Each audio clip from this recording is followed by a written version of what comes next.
But this is not that kind of a shake-up type of thing. This is $300 billion is what they owe, and this is all manageable. The basic economics is for all countries in all time is that if your debt is in your own currency, you can deal with it. You can work it out. You could work it out. We've seen it happen over and over again. And it's a good thing that lenders get stung or that the borrowers get stung. That's how the system works. 中国の恒大集団のデフォルトが大きな話題となっています。マーケットはリーマン危機の再来を心配し、世界市場は一時下落して反応しましたが、その後中国人民銀行がおよそ2兆円規模の資金供給を行ったことや、ドル建て債のデフォルト回避に向けて利払いの準備を進めているなどの報道があり、市場は反発し、現状は落ち着いているかのように見えます。一方で中国当局は恒大集団の破綻の可能性について備えるよう地方政府に伝えたなどの報道もあり、混乱は完全には収束していない状況です。今回の動画では恒大集団が破綻した後の本当のリスクと、中国の不動産バブルが弾けるのは本当に悪いことなのかどうかということを見ていきたいと思います。後編にはレイダリオの恒大集団への見方も載せておりますので、ぜひ最後までご覧ください。今のところ市場はこの問題を恒大集団とその債権者だけの問題であり、金融システム全体に与える影響は小さいと思っているようです。実際、恒大集団が抱える債務は33兆円程度で、決して小さい額ではないですが、金融システム全体を揺るがすほどの大きな額とは言えないでしょう。日本だと GPIF が恒大集団へ96億円投資していたことが明らかになりました。GPIF の運用額は3月末時点で186兆円なので、恒大集団への投資は全体の 1% にも及ばず、確かに大したことはありません。しかし、おそらく大切なポイントは、恒大集団が破綻することによって、クロスデフォルトリスクがどの程度あるのかということでしょう。そして、今のようにグローバルに金融システムがつながっている世界だと、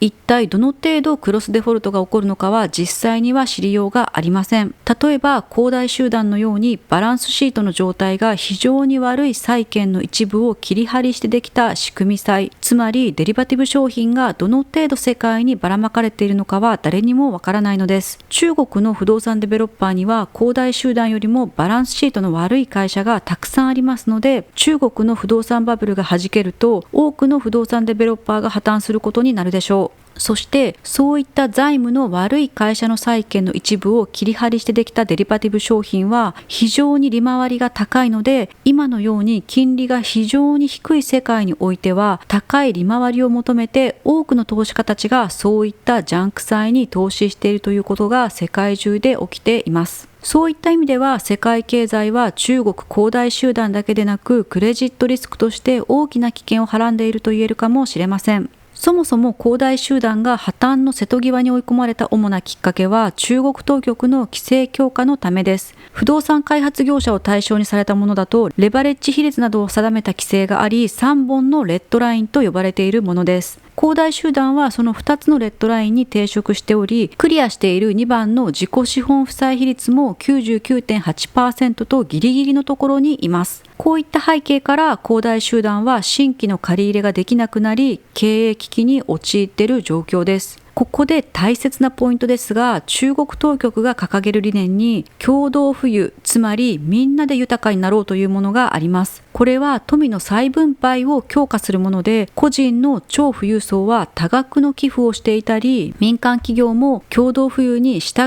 う動きを見せています。こういった動きは中国の共産主義を象徴するものと言えるでしょう。こういった背景には富の格差があります。中国ではトップ 1% の富裕層が持つ富の割合が3割程度にも上り、富裕層と貧困層との格差が大きな社会問題となっているんです。中国の経済規模は今や世界第2位とアメリカに次いで大きな規模になっていますが、1人当たり GDP は1万ドル程度で世界で63位となっています。ちなみに日本は4万ドル程度で世界第23位です。1人当たり GDP から見てもわかるように、中国の大多数の人の年収はおよそ100万円程度なので、中国全体として見た場合、まだまだ十分と言えるレベルではないでしょう。中国当局は大多数を占める中流層の全体の生活基盤を上げることで求心力を高めたいという思惑もあるのかもしれません。今回の不動産引き締め規制も多くの人にとって不動産が手に届かないほど高い価格になっているために、不動産価格を落ち着かせたいという思いもあったでしょう。上昇を続ける中国の不動産価格は不動産神話を生み出し、それが投機を助長していることは間違いありません。かつての日本と同じような状況ですね。日経新聞によると、上海の労働者の平均収入210万円に対して中古住宅平均価格は100平方メートルで731万元と年収の約59倍となっています。日本で例えると全国平均年収が400万円ぐらいですので、その59倍だと2億3600万円程度となります。こうしてみると不動産価格が中国でいかに高騰しているかがわかるかと思います。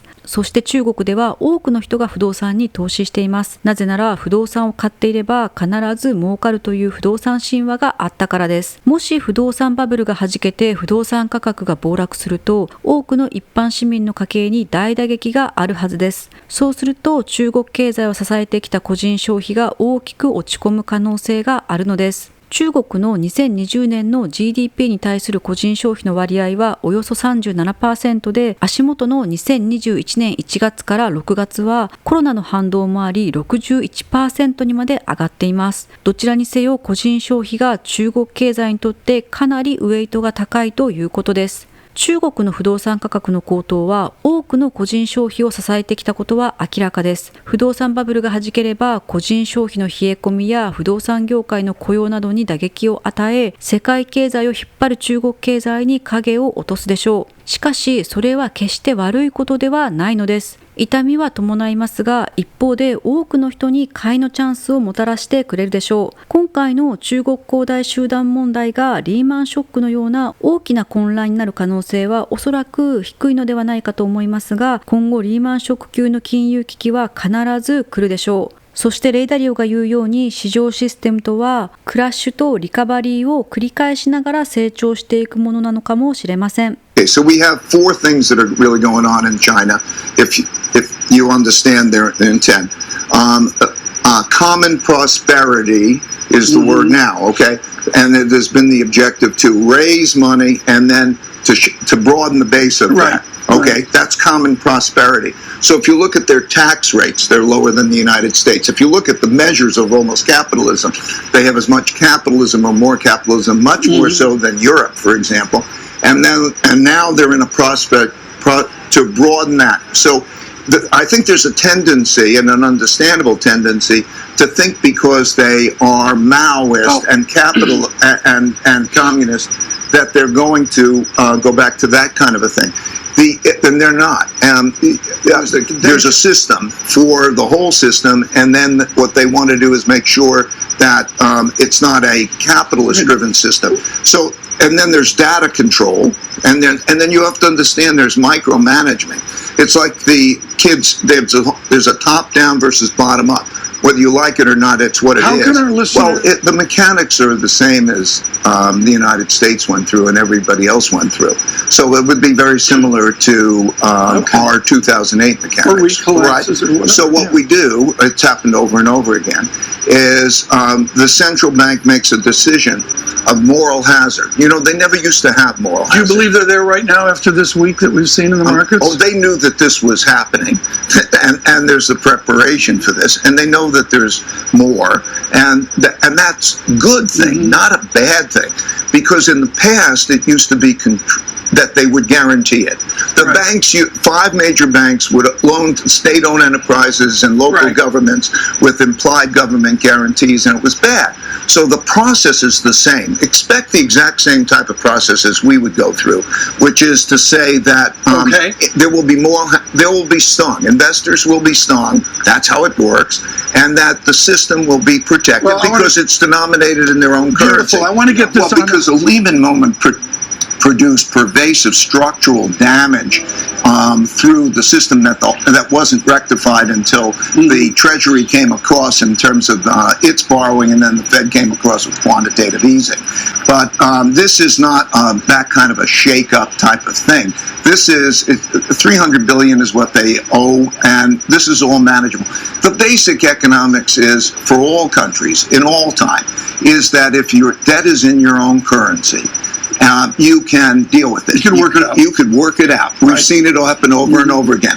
And it's a good thing that lenders get stung or that the borrowers get stung. That's how the system works. Very simply, you have to decide whether the rules and the place is a place that you're comfortable with. They will set the rules, and you go in there and you decide if you're going to be part of that as a good citizen or you're not. And then, but you don't jump in and out. In other words, China's a strategic play. You're not going to jump in and out. And the amount that you're in should be that which you're comfortable with. It's the same as an investor. It's not smart to sell on the break or buy. It's a strategic play. Most investors are very overweight in the United States or other places. Diversification. There's a competition, a big competition, a war of sorts going on in technology and so on. The diversification, put the amount that and the exposure that you want to have there, because you have to have places on some money on two chips, because there are risks in the United States too, whether you like it or not. We are a bottom-up individualist. It's built around individualists, and it's built, I think. You're the example. And the individuals, and bring immigrants to the United States, and that the power of the individual. In China, it is the top-down, and it is an extended family. One of the leaders said to me, for example, it's like a strict parent. And so when we deal with things like video games, do you want your kids to watch video games? In the United States, we would say that's a parental decision. Generally speaking, it wouldn't be the state to make that. They would say it's terrible what's going on, and the state is going to mandate it. So that there are those two approaches, and I would say that the understanding the relative merits and understanding really how we can get along, because there's a risk of war. There's a risk of conflict here. And so understand how we can get along. I wish that, yes, Chinese understood Americans better and Americans understood Chinese better. I want to bring it back to